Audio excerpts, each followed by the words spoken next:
Anyone else? Okay, we're going to move on to the next section, and these are questions for our incumbents. Before everything got started tonight, you all picked a number out of an envelope, and those numbers correspond to a question. So the first person to get a question is Keith Nance. So the question for you: Portsmouth's student population continues to shrink. Current projections indicate that Portsmouth Public Schools will have 400 fewer students this year than last. In your view, what factors are driving this exodus, and what strategies will you undertake to reverse this trend? Well, that's a very good question. If you'll look at the steady trend, even where the decreases are, middle school has been a flat line. So has the high school. It appears where children are, where enrollment is falling is in the lower grades, K through 6. Well, if we look at the national trend, live vegetable births are down nationwide. The only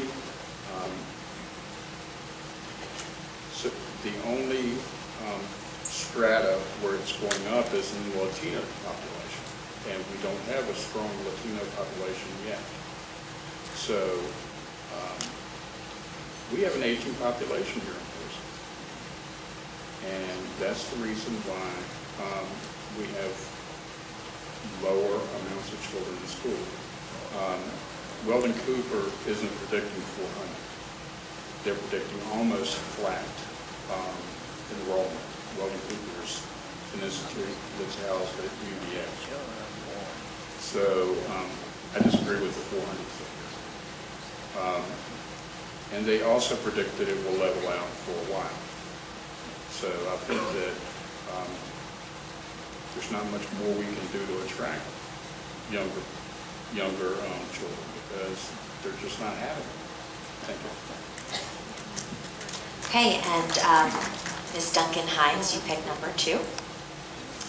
So here's your question. It's a little long, so pay attention. According to state reports, Portsmouth employs roughly twice as many administrators per 1,000 students as Norfolk, and 5.5 times more than Virginia Beach. At the same time, Portsmouth's 12-month employees enjoy 17.5 vacation days compared to only 4 days in Norfolk and 6 in Virginia Beach. In addition to days off for personal business and sick leave, they are also off every Friday during the summer months. How do you justify employing so many administrators working so few hours? I'm making notes, hang on. All right, well, let's talk about summer, since we're still kind of in summer and not really back at school.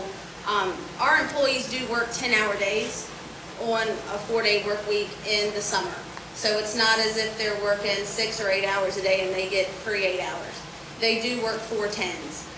So that is equivalent to 40 hours, and so that is the Friday off.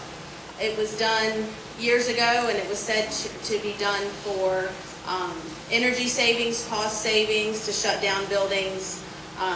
So I don't have a problem with them working 4 days a week in the summer if they're pulling 10 hours, because that is a 40-hour work week.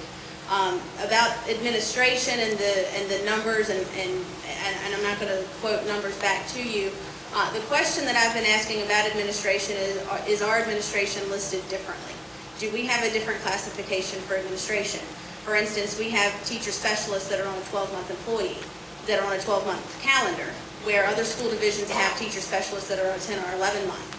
So if our teacher specialists are on an admin calendar or an admin pay, then that would boost our administrative numbers, but it's not as if we have that many more principals or administrators. So that's the best answer I can give you on that one. That question has been asked by me. That question is a question that we will continue to ask because that is an alarming number. And as far as I'm concerned, if we have that many more administrators, if we can cut and put some money back in the classrooms, that's where it needs to be, because our monies and our resources need to go to the students and to the classrooms. And if we can streamline any way we can and get some innovative ideas in that budget, then I'm all for it. Ms. Williams, you picked number 3. Got some numbers for you as well. Last year, 11% of Portsmouth students took advanced placement exams. Only 2.8% of them passed, compared to 44% taking the exams in Norfolk, with a pass rate of 18%. How do you explain this discrepancy, and how do you propose to address it? Thank you. That's a very good question, because the numbers that you have just quoted me, I am not really that familiar with the comparison between Norfolk and Portsmouth. We are constantly trying to get our students to take more advanced placement classes. So I think it all has to do with quality teaching. I've always felt that the classroom teacher is the most important person in the student's life during the day of the school day. So certainly we want most of our kids to take advanced placement classes, and we certainly need to look at the reason if the discrepancy is that great between Norfolk and Portsmouth. Other than that, that's the first time I've heard that statistic. And the last question for our incumbents. Chose question number 5. Sorry, I don't have that one. That's imaginary. Please explain the board's decision to extend the superintendent's contract before making a formal evaluation of his performance and before this year's SOL test results were released.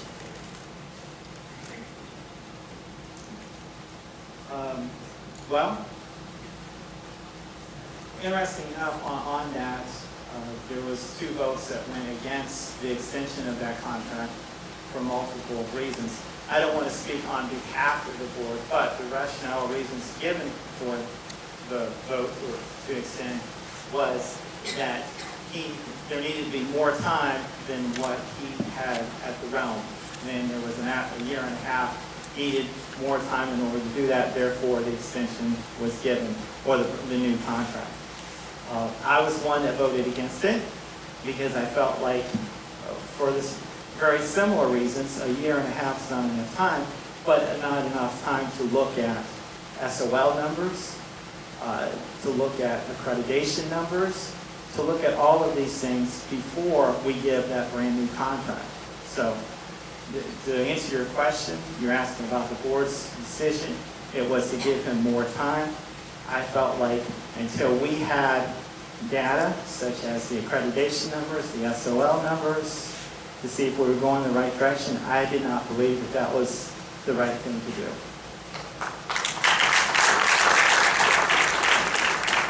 Now, if there's anything any of you would like to add, if you ran out of time or you want to respond to what someone else said, you will each have 1 minute to do that. Ms. Williams? I would simply like to respond to why I voted to extend the contract. When the superintendent came in, he came in January, February, the middle of the year. And according to the Code of Virginia, superintendent's contracts end in June of each year. So we were trying to get him on track to start July 1 the 4 year, because they can't be half years. So when we did that, we extended it. It wasn't like, it was like 4 full years. He came in like a year and a half he was on it. And also many of us discussed it and said that he still, regardless, he needed time to see, we can't really measure what he's done in a year.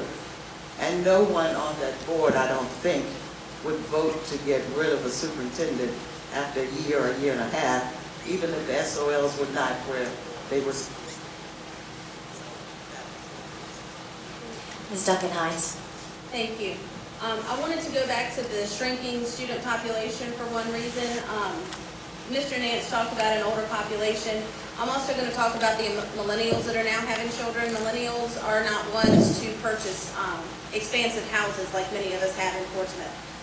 So talking about the economics and the school system, we've got to make sure that we have a city where people feel comfortable to move into as far as what and how they want to live. But we also need a school system that's fully accredited, that has successful students, that we are showing off what our students can do and where they can go. We also have to have school divisions where when you come here and you graduate, you know where you can go with your Portsmouth education, whether it to be to college, whether it to be to the shipyard. For 2 years, I've been talking about specifically apprentice programs and apprentice tracks where students can go and get training before they go to get into apprentice programs. The other thing I'd like to talk about too, you asked about AP exams. AP exams are by a college board. They're not necessarily by us. And so we need to make sure that our curriculum is good enough. Thank you. We'll let that one go. Okay. Mr. Nance. I'll talk fast. In the approval of the extension of the contract, there was no increase in pay, and it was quite different than many other superintendent contracts in the area. Most superintendents have a year buyout clause. Ours is now a 6-month clause, okay? Secondly, we were in violation of the contract anyway. The initial contract, the business stated that the man had to have an evaluation yearly. And I went last August when we had our retreat and said we need to evaluate the superintendent. No, he hasn't been here long enough. Well, come February 15th of this year, the 16th, we were in violation of his contract. He could have left with a pocket full of money. So we corrected the error, okay, by issuing a 4-year contract. Thank you. Mr. Lamb. With regards to declining numbers and birth numbers and population, one thing we got to keep in mind is this. We are an area, Hampton Roads, so when a new family or an industry comes into the area, they get to decide, they get to choose out of 7 locations and places to live and to put their business. What they're going to look at in an education system is not one that's just making it, but who is excelling. We can have all 19 schools are fully accredited. Accredited is just based upon SOL scores, which is the minimum set by the state to say that you're doing well. I want to excel.